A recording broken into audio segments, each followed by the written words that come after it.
بعض شیعوں میں اکثر دیکھتا ہوں، میں پاکستان میں بھی دیکھا کرتا تھا، پوسٹر کا ٹائٹل دے دیا جاتا ہے شہزادہ امن کا ماتم۔ یہ لفظ امام حسن کے لیے نہ مخصوص کیا کرو، یہ دشمن کی تاریخ ہے، یہ شیعہ تاریخ سے لفظ نہیں لیا گیا، یہ دشمن کی تاریخ سے لیا گیا۔ دشمنوں نے حضرت امام حسن کا جب نام لکھا تھا اس کے آگے لکھا تھا شہزادہ امن، کہ یہ امن چاہتے تھے، یہ قوم میں تفریق نہیں چاہتے تھے، یہ مسلمانوں میں لڑائی نہیں چاہتے تھے، لہٰذا یہ دشمن کی تاریخ کا لفظ ہے جو آہستہ آہستہ شیعوں کی تاریخ میں آ گیا کہ شہزادہ امن۔ ورنہ امام حسن وہی چاہتے تھے جو حسین چاہتے تھے۔ بہت سی چیزیں ایسی ہوتی ہیں جو غلط العام ہوتی ہیں اور پھر عقیدہ بن جاتی ہیں۔ غلط العام چیز کو وقت پہ نہ روکا جائے تو 2 نسلوں کے بعد وہ عقیدہ بن جاتی ہے۔ ہمارے ممبر سے بیان کیا جاتا ہے کہ حضرت عباس لڑنا چاہتے تھے اور حسین چاہتے تھے نہ لڑے، یہ غلط جملہ ہے۔ یہ کس نے کہا ہے کہ عباس وہ چاہتے ہو جو حسین نہ چاہتے ہیں؟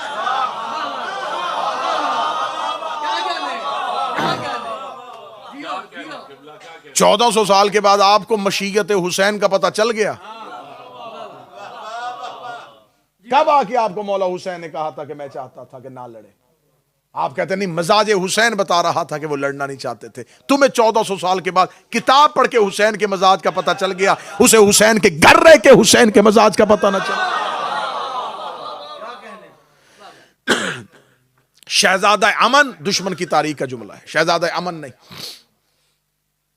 ہاں، امام حسن علیہ السلام امامت کا مزاج ہر دور میں ایک ہوتا ہے۔ امام حسن کے دور میں امام حسین ہوتے تو وہی کرتے جو امام حسن نے کیا، اور امام حسین کے دور میں امام حسن ہوتے تو وہی کرتے جو امام حسین۔ جس وقت قلم کی ضرورت تھی قلم اٹھانا چاہیے تھا۔ اب اس دور میں واپس جائیں، ذرا دیکھیں تو صحیح کہ جس دور پہ امام حسن یہ شرائط لکھوا رہے ہیں وہ دور کون سا ہے؟ میں بالکل نعروں سے بے نیاز ہو کے مجلس صاحب تک پہنچانا چاہ رہا ہوں۔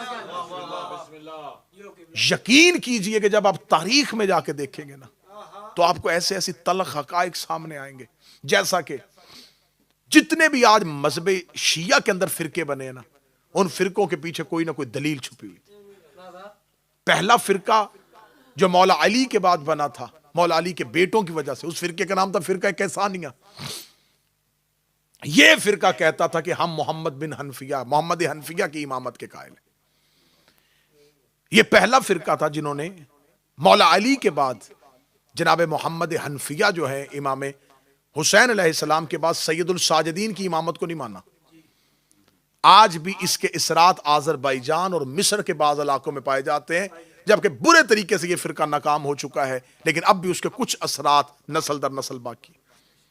ان کے پاس ایک دلیل تھی، ان کے پاس دلیل یہ تھی، یہ کہتے تھے کہ امامت جو ہے وہ صرف مخصوص ہے اولاد علی کے لیے۔ اگر مولا علی کے بعد امام حسن امام بنے، امام حسن کے بعد امام حسن کا اگر بیٹا امام نہیں بنا تو حسین کا بھی بیٹا امام نہیں ہوگا۔ امام حسن کے بعد امامت مولا علی کے دوسرے بیٹے کے پاس چلی گئی، اور اگر امام حسین شہید ہو گئے اور اگر اس دور میں علی کا کوئی بیٹا موجود ہے تو امامت حسین کے بیٹے کے پاس نہیں جائے گی، علی ہی کے بیٹے کے پاس جائے گی۔ تو لہٰذا اس وقت محمد حنفیہ موجود تھے، تو لہٰذا محمد حنفیہ کو امام مانا جائے گا۔ انہوں نے اس بنیاد پہ محمد حنفیہ کو امام مانا۔ اب دیکھیں دلیل کتنی قوی ہے، دلیل کتنی پختہ ہے کہ اگر مولا علی کے بعد امام حسن کا بیٹا امام نہیں بن سکا تو حسین کا بیٹا بھی امام نہیں ہوگا، اگر علی کا بیٹا کوئی موجود ہے تو محمد حنفیہ۔ اب یہاں پر آ کے آج تک یقین کریں شیعہ تاریخ کے بھی بڑے بڑے مورخ جو ہیں انہوں نے اشتباہ ڈال دیا ہے، محمد حنفیہ کی زندگی کو مشکوک بنا دیا، محمد حنفیہ کی سیرت کو مشکوک بنا دیا۔ وہ یہ کہہ کے مشکوک بنا دیتے ہیں کہ دیکھیں جب انہوں نے محمد حنفیہ کی امامت کا اعلان کیا تو محمد حنفیہ خاموش کیوں رہے؟ محمد حنفیہ کو چاہیے تھا کہ ان کو کہتے کہ میں امام نہیں ہوں، انہوں نے سید الساجدین کی طرف ان کو رغبت نہیں ہونے دی، تو لہٰذا معاذ اللہ ثم معاذ اللہ کہ یہ سب کچھ محمد حنفیہ کی مرضی کے ساتھ ہوا تھا، اور محمد حنفیہ نے خاموش طریقے سے اپنی امامت کا اعلان کیا تھا۔ دشمن کی تاریخ سے شیعہ تاریخ میں آیا اور شیعہ تاریخ نے آگے وضاحت نہیں لکھی اور آج تک میری قوم کی نسلیں اس کی سزا بھگت رہی ہیں۔ اب ہمیں سرکار محمد حنفیہ کا کردار دیکھنے کے لیے اس دور میں جانا پڑے گا کہ محمد حنفیہ خاموش کیوں تھے۔ اب جب تک اس دور میں نہیں جائیں گے آپ کو حقیقت کا پتہ نہیں چلے گا۔ ہر دور کا تقاضا اور ہے، آپ کو اس دور میں واپس جانا پڑے گا۔ جب آپ اس دور میں واپس جائیں گے تو پتہ چلے گا۔ جب ہم نے اس دور میں جا کے دیکھا کہ محمد حنفیہ خاموش کیوں تھے، تو آئیے میں آپ کو راز بتاؤں۔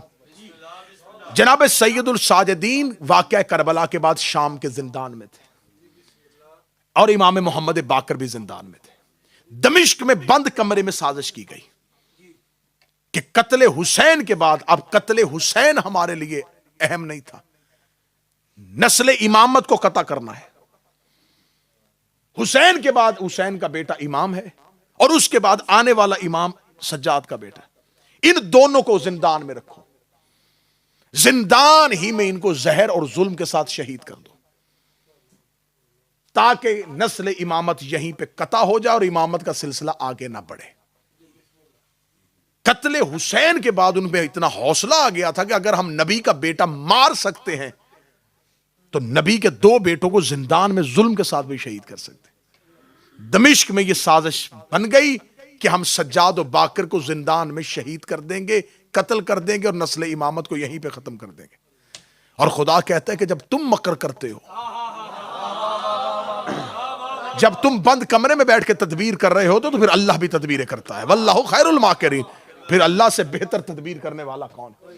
ادھر انہوں نے دمشق میں سازش رچائی، ادھر اللہ نے مدینے میں کچھ لوگوں کے ذہن میں خیال آیا کہ امام تو محمد حنفیہ کو ہونا چاہیے، انہوں نے محمد حنفیہ کی امامت کا اعلان کر دیا۔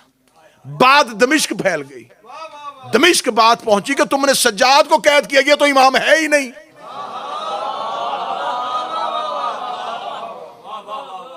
اگلا امام تو یہ ہے ہی نہیں، اگلا امام تو علی کا تیسرا بیٹا ہے، اور اس نے مدینے میں تیاری کر دی اور لوگوں نے اس کی امامت کا اعلان کر دیا اور وہ قتل حسین کا بدلہ لینے کے لیے آ جائے گا۔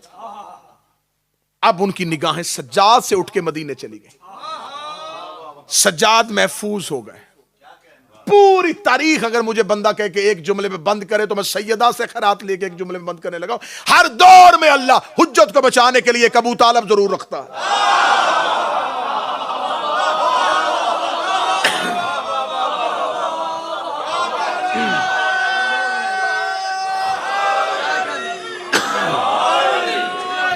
ہر دور میں ایک